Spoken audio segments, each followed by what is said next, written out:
അസ്സലാമു അലൈക്കും വറഹ്മത്തുള്ളാഹി തആല വബറകാതുഹു. പള്ളിയാളി ബ്ലോഗിലേക്ക് ഒരിക്കൽ കൂടി എല്ലാവർക്കും സ്വാഗതം. കഴിഞ്ഞ ദിവസം പത്രത്തിൽ കണ്ട ഒരു വാർത്തയുടെ അടിസ്ഥാനത്തിലാണ് ഇന്നത്തെ വീഡിയോ. നമ്മളൊക്കെ കുറച്ച് കാലങ്ങളായി കേട്ടുകൊണ്ടിരിക്കുകയാണ്, കോഴിക്കോട് കോടാമ്പുഴ സ്വദേശി അബ്ദുൾ റഹീം എന്ന് പറയുന്ന സഹോദരൻ സൗദി ജയിലിൽ അകപ്പെട്ടതും 18 വർഷത്തോളം അദ്ദേഹം ജയിലിൽ താമസിക്കേണ്ടി വന്നതും ഒടുവിൽ കുടുംബത്തിന് ദയാദാനം ബ്ലഡ് മണി കൊടുത്തുകൊണ്ട് അദ്ദേഹത്തെ പുറത്തെത്തിക്കാമെന്നുള്ള പ്രതീക്ഷയിൽ മലയാളികൾ കാത്തിരിക്കുന്നതുമായ ഒരു വാർത്ത. ആ വാർത്തയെക്കുറിച്ച് എന്തുകൊണ്ടാണ് അദ്ദേഹം ഇത്രകാലം ഇങ്ങനെ ജയിലിൽ കിടക്കേണ്ടി വന്നത് എന്നുള്ള അതിൻ്റെ ഒരു ചെറിയ വിവരണമാണ് ഇന്നത്തെ വീഡിയോയിൽ ഞാൻ ഉൾപ്പെടുത്തിയിരിക്കുന്നത്. വീഡിയോ ഇഷ്ടപ്പെട്ടാൽ ലൈക്ക് ചെയ്യുക, മറ്റുള്ളവരിലേക്ക് ഷെയർ ചെയ്യുക. സബ്സ്ക്രൈബ് ചെയ്യാതെ കാണുന്നവർ ദയവായി സബ്സ്ക്രൈബ് ചെയ്തുകൊണ്ട് തുറന്ന് കാണുക. നിങ്ങളുടെ അഭിപ്രായങ്ങളൊക്കെ കമൻറ്റ് ബോക്സിലൂടെ അറിയിക്കുക. നമുക്ക് വിഷയത്തിലേക്ക് വരാം. എന്താണ് അബ്ദുൾ റഹീമിൻ്റെ ചരിത്രം? അവിടത്തേക്ക് കടന്നു വന്നാൽ 2006 അബ്ദുൾ റഹീം എന്ന് പറയുന്ന സഹോദരൻ ജോലി അന്വേഷിച്ചുകൊണ്ട് സൗദിയിലെത്തുന്നത്. റിയാദിൽ ഒരു അറബിയുടെ വീട്ടിൽ അദ്ദേഹം ജോലിക്ക് കയറി. വീട്ടിലെ കാര്യങ്ങൾ നോക്കുക, അതോടൊപ്പം അവരുടെ ഡ്രൈവറായിക്കൊണ്ട് ജോലി ചെയ്യുക എന്നതായിരുന്നു അദ്ദേഹത്തിൻ്റെ പ്രധാനപ്പെട്ട ചുമതല. അദ്ദേഹത്തിൽ ഏൽപ്പിക്കപ്പെട്ട മറ്റൊരു ചുമതല എന്ന് പറഞ്ഞാൽ അവിടുത്തെ 15 വയസ്സുകാരനായ അനസ് അൽ ഷഹരി എന്ന് പറയുന്ന സൗദി ബാലൻ, 15 വയസ്സുകാരനായ ചലനശേഷി നഷ്ടപ്പെട്ട സാങ്കേതികമായ പല മെഡിക്കൽ ഉപകരണങ്ങളിലൂടെ ജീവിതം മുന്നോട്ട് പോയിക്കൊണ്ടിരിക്കുന്ന ഒരു ബാലൻ, ആ വീട്ടിലൊരു കുട്ടിയെ നോക്കേണ്ട ഒരു ചുമതല കൂടി ഇദ്ദേഹത്തിൽ വന്നെത്തുകയാണ്. അങ്ങനെ പതിവ് പോലെ സൗദിയിലെ ഒരു സൂപ്പർ മാർക്കറ്റിലേക്ക് ഈ കുട്ടിയെയും കൊണ്ട് അബ്ദുൾ റഹീം പോവുകയാണ്.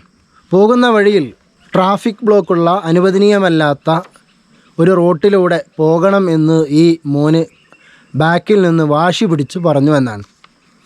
ട്രാഫിക് ബ്ലോക്കുള്ള പോകാൻ പറ്റാത്തൊരു വഴിയിലൂടെ പോകാൻ വേണ്ടി പിറകിൽ നിന്ന് ഒരു ഷാഠ്യമുണ്ടായി. അപ്പോൾ അത് പറ്റില്ല എന്ന് പറഞ്ഞപ്പോൾ അബ്ദുൾ റഹീമിൻ്റെ മുഖത്തേക്ക് പലതവണയായി അയാൾ തുപ്പി എന്നാണ്. അങ്ങനെ അതിനെ പ്രതിരോധിക്കുന്നതിനിടയിൽ അബദ്ധത്തിൽ അദ്ദേഹത്തിൻ്റെ കൈ തട്ടി, മെഡിക്കൽ ഉപകരണത്തിൽ തട്ടി ആ കുട്ടിയുടെ ശ്വാസഗതി നിന്നു പോവുകയും അധികം താമസിയാതെ ആ കുട്ടി മരണപ്പെടുകയുമാണ് ഉണ്ടായത്.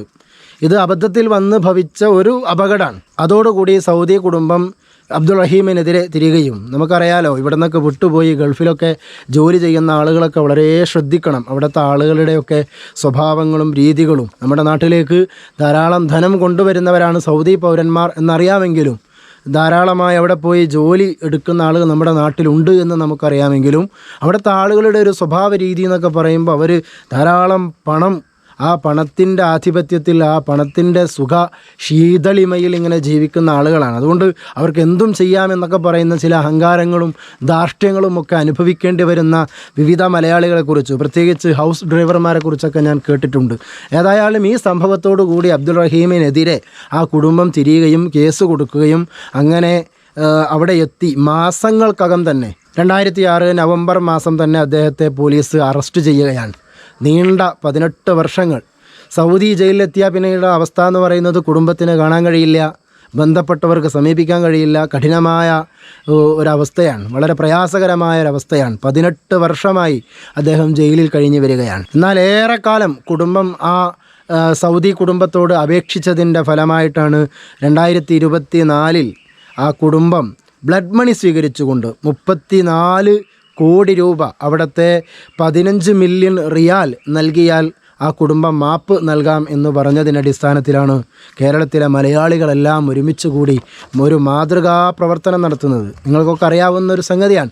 ബിസിനസ്സുകാരും മത നേതാക്കന്മാരും അതേപോലെയുള്ള രാഷ്ട്രീയക്കാരും എല്ലാവരും കൈപിടിച്ച് ഒത്തൊരുമിച്ച് അവരുടെയൊക്കെ ആഹ്വാനങ്ങളും റഹീമിൻ്റെ വളരെ പ്രയാസകരമായ അവസ്ഥയൊക്കെ പറഞ്ഞപ്പോൾ മലയാളികൾ കൈകോർത്തു പിടിച്ച് മതത്തിനപ്പുറം നിന്നുകൊണ്ട്, മറ്റ് ഭാഷക്കോ ദേശത്തിനോ അപ്പുറം നിന്നുകൊണ്ട് എല്ലാവരും ഒത്തൊരുമിച്ച് കേരളത്തിലെ മുഖ്യമന്ത്രി പ്രശംസിച്ചു.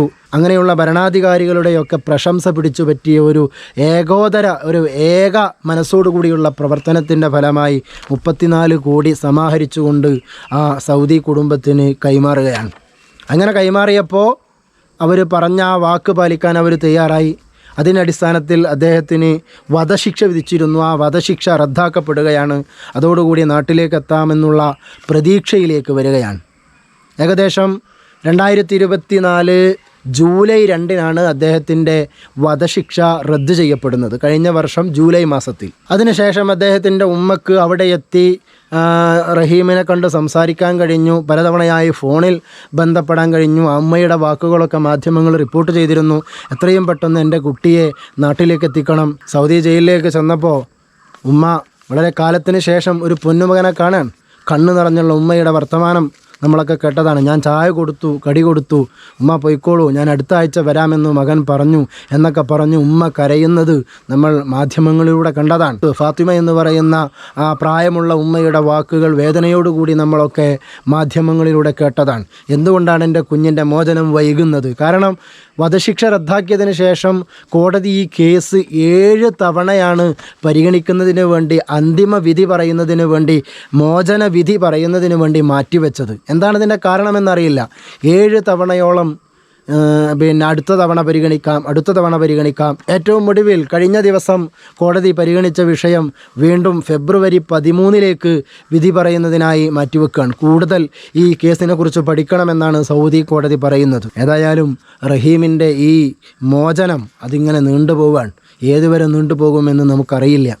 ഇത് മറ്റൊരു രാജ്യത്തെ നീതിന്യായ വ്യവസ്ഥയാണ്, അല്ലെങ്കിൽ മറ്റൊരു രാജ്യത്ത് സംഭവിക്കേണ്ട നീതിയാണ്. അവിടെ നമുക്ക് ഇടപെടുന്നതിന് പരിധിയുണ്ട്. ഏതായാലും മലയാളികളുടെ ഒന്നടങ്കമുള്ള പ്രാർത്ഥന റഹീം എന്ന് പറയുന്ന സഹോദരൻ്റെ കൂടെയുണ്ട്. അതുകൊണ്ട് ആ സഹോദരൻ പുറത്തേക്ക് വരും എന്ന് തന്നെ നമ്മൾ പ്രതീക്ഷിക്കുകയാണ്. അല്പം കാത്തിരുന്നാലും നമുക്ക് ക്ഷമയോടുകൂടി കാത്തിരിക്കാം. ആ സഹോദരൻ്റെ മോചനം എന്ന് പറയുന്നത് കേരളം കേൾക്കാൻ ആഗ്രഹിക്കുന്ന ഒരു സന്തോഷകരമായ ഒരു വാർത്തയാണ്. നമ്മളൊക്കെ ഒരു മനസ്സോടുകൂടി, ഒരുമയോടുകൂടി, മതജാതി വ്യത്യാസമില്ലാതെ അദ്ദേഹത്തിൻ്റെ മോചനത്തിനായി കാത്തിരിക്കുകയാണ്. എല്ലാവരും ആ സഹോദരന് വേണ്ടി പ്രാർത്ഥിക്കണം. എത്രയും പെട്ടെന്ന് മോചനം കിട്ടട്ടെ എന്ന് ഞാനും പ്രാർത്ഥിക്കുകയാണ്. മറ്റൊരു വിഷയമായി വീണ്ടും നമുക്ക് കാണാം ഇൻഷാ അല്ലാഹ്. ഈ വീഡിയോ മറ്റുള്ളവരിലേക്ക് നിങ്ങൾ ഷെയർ ചെയ്ത് കൊടുക്കാൻ മറക്കാതിരിക്കുമല്ലോ. ഒരു ലൈക്ക് അടിച്ചുകൊണ്ട് നിങ്ങൾ ഈ വീഡിയോ കാണൽ അവസാനിപ്പിക്കണം. മറ്റൊന്ന് പറയാനുള്ളത്, സബ്സ്ക്രൈബ് ചെയ്യാതെയാണ് നിങ്ങൾ ഇതുവരെ ഞങ്ങളുടെ വീഡിയോകളെല്ലാം കണ്ടുകൊണ്ടിരുന്നത് എങ്കിൽ സബ്സ്ക്രൈബ് ചെയ്തുകൊണ്ട് ബെൽ ബട്ടൺ കൂടി ഇനാബിൾ ചെയ്തു വെക്കുക.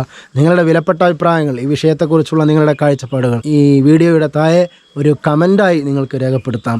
വീണ്ടും കാണാം. അസ്സലാമു അലൈക്കും വറഹ്മത്തുള്ളാഹി തആല വബറകാതുഹു.